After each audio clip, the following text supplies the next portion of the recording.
The Calgary Stampeders will try to end a two-game losing skid in Ottawa against the 1-6 Red Blacks tonight. Bo Levi Mitchell and the offense have just one passing touchdown over the last two games, but we could see more from the air attack, considering Ottawa has allowed the most passing yards of any team in the CFL so far this season.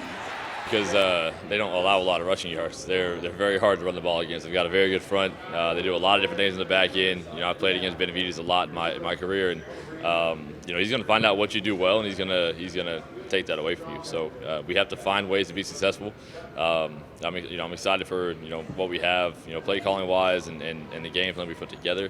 I think we've got something we like. While getting a win is top of mind, Mitchell is just 143 yards away from moving ahead of Henry Burris for the franchise record in all-time passing yards, and could set a new mark in the nation's capital. Henry's done a lot of amazing things in this league, but especially for this team. He's a guy that I took over for the guy that took over for him.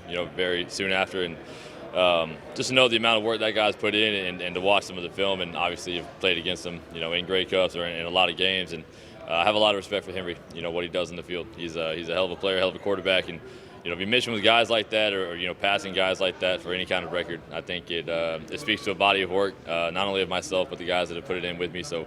All the guys that have caught passes for me, even Corey Mace, D lineman, Dan Fader, Kyle O lineman. There's been a lot of people out there. So to all those guys, thank you. He's a very smart quarterback, very good teammate. He's a leader, and honestly, he takes control of the huddle very well. And it'll be a joy for me to help him get to that milestone. He's been in the league for quite a while, but you've played with him for the last 5 years. Have you seen growth out of him even just in the last 5 years? Always. He's a guy that's willing to communicate. He's always willing to get better, and that's what helps our team win. That makes him that much more of a leader.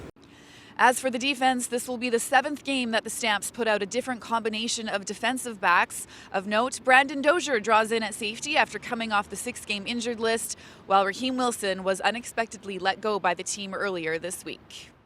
Head coach Dave Dickinson has been in COVID-19 protocol all week and will not be available to coach tonight's game.